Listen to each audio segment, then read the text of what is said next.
Pada suatu hari, Sultan Harun al-Rasyid mendapatkan kabar mengejutkan dari salah satu pejabatnya. Tuanku, di luar kota, ditemukan sebuah sumur yang airnya bisa mengubah logam menjadi emas. Sultan tentu saja sangat tertarik. Ia memanggil para penasihat, lalu berkata, "Jika benar ada sumur semacam itu, kita harus menjaganya baik-baik. Bawakan aku orang yang menemukannya." Tak lama, datanglah seorang pria tua yang mengaku menemukan sumur ajaib itu. Ia berkata, "Saya tidak butuh imbalan apapun, tuanku. Saya hanya ingin sumur itu digunakan untuk kebaikan." Sultan mengangguk. "Baik, aku akan mengirim orang-orang ke sana untuk membuktikannya." Namun beberapa hari kemudian, semua orang yang dikirim Sultan kembali dengan tangan kosong. "Tuanku, kami tidak menemukan sumur itu. Bahkan desa yang disebut pria tua itu pun tidak ada."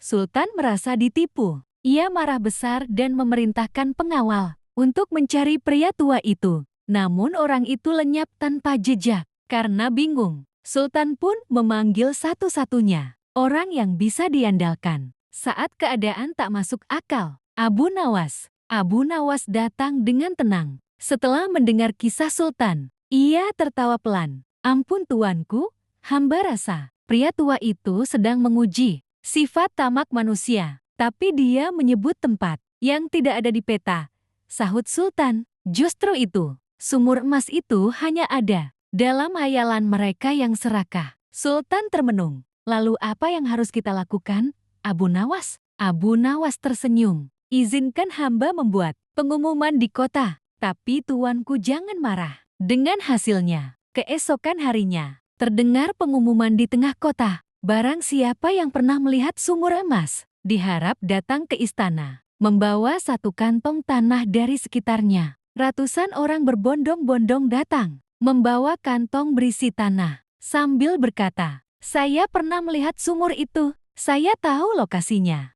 Ini tanah dari sana." Sultan mengamati semuanya dengan wajah datar. Lalu Abu Nawas berdiri dan berkata, "Wahai Sultan, inilah wajah-wajah orang yang termakan keserakahan. Mereka tidak tahu sumurnya di mana, tapi ingin ikut mengambil bagian." Sultan akhirnya tersenyum pahit. "Kau benar, Abu Nawas. Kadang akal dan khayalan manusia bisa membuatnya lupa diri." Abu Nawas pun berkata, "Sumur emas itu adalah ujian, bukan hadiah."